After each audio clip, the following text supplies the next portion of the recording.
Got the crack right there, all the way around there. Hey guys, so kind of bear with me. I've been up since like 3:30 this morning, but been a long day, but I'm gonna try to do this in one shot.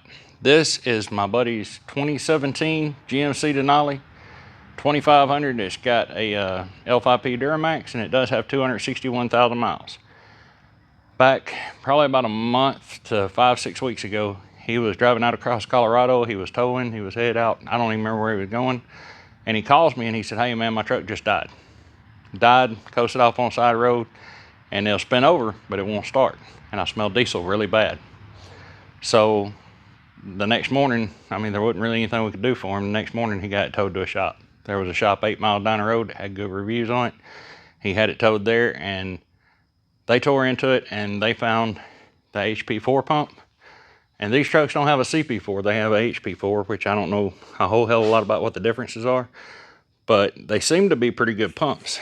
But this one, if you see this one had a massive failure inside.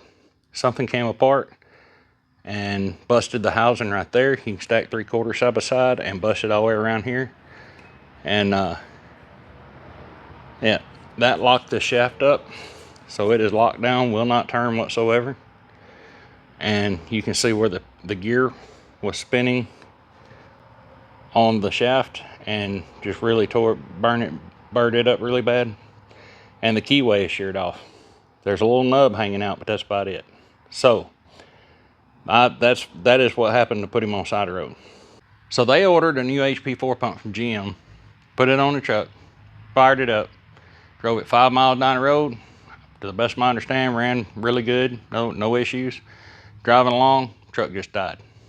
And they took it back, had it towed back, worked on it for like 3 to 4 weeks, couldn't figure it out, and sent it to the dealership. The dealership was way behind and very expensive. So I was on my way back from Washington, so I just swung by and picked it up on tow bar and brought it home with me. Now, I've never put one of these on, but it looks like I'm about to figure out how to take one off, because when I put the scanner on it, it does have fuel pressure coming from the lift pump. When you turn it over and try to start it, it goes up to 80 psi. That's plenty enough pressure to this pump to start. The crank position and cam position are both giving signals just like they should. And everything I could think of to check is checking out, except for there's no rail pressure, 0 rail pressure. When you're trying to start it, when it's set still, 0 rail pressure. The desired is 5,000 with the ignition on, not cranking. And as soon as you start cranking, it goes up to 10,000 psi. And the whole time, the actual is setting on 0, meaning that the pump is not pumping. That's my theory. That's my way of thinking on it anyway. That's why I'm making this video. I'm really tired. If I'm missing something, correct me in the comments.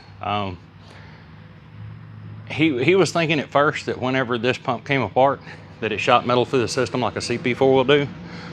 But in my personal opinion, it could have.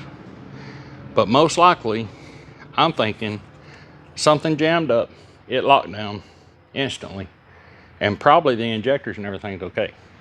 And even if it did shoot metal through the injectors, I don't see it going dead all at once.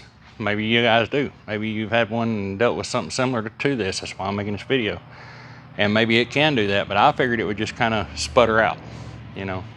Maybe miss on one cylinder, maybe miss on another, whichever one's taking on the metal first. Or who knows, maybe because it's such a high pressure system, maybe it did hit them all at one time.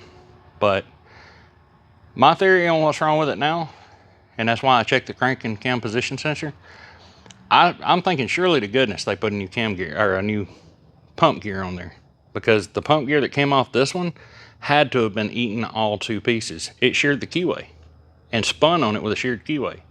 Surely to goodness they did not put that old gear back on the new pump. But if they did, I feel like the center has eat out of that gear, and it's just sitting there spinning on the pump. I feel like regardless, the pump is either not spinning on the front, or it's something internally is wrong with this pump. But being the second pump they got from the dealer, I don't see that being a problem. And I don't know the name of the shop, so I can't call them out, but I'm not trying to call them out because surely to goodness they put a new gear on it. But hopefully here in the next few weeks, I'll be able to find out, because I have to take this pump off and figure out what's going on. But anyway, if you guys have any insight on this, if you've ever seen a busted HP4 pump, get in the comments and tell me what was the cause of the problem and what all you had to replace to fix it. I'm curious. At this point, the gentleman's thinking he's almost better off just to get a salvage yard engine like I did, and he'd have about the same money with a whole bunch of spare parts left over, you know. But and I kind of agree with that. But I don't think this motor's hurt as far as the engine itself. It's just not getting fuel, you know. Anyway, thank you so much. Like, share, and subscribe. I have the 2 episodes out on the membership site of pulling the cab off a 2020 Duramax and doing an engine swap in it. Next week in this shop, I'll be doing the first engine swap in this shop on a 2017. It's not going to be this truck, but it's another truck just like it. We're going to pull the cab and swap the engine, and it'll be the first time I've used this lift to pull a cab. So I don't know how much video I'll get on it, but it'll go to the membership site first, and then eventually it'll trickle out on YouTube. But if you want to check the membership site out, you're welcome to. I really like having a smaller group of people to focus on, and you know, if they ask questions, I can answer and all that stuff. YouTube just kind of outgrown me. 9,500 people asking questions on 300 different videos. It's hard to keep up, but I get every one of them on the membership site.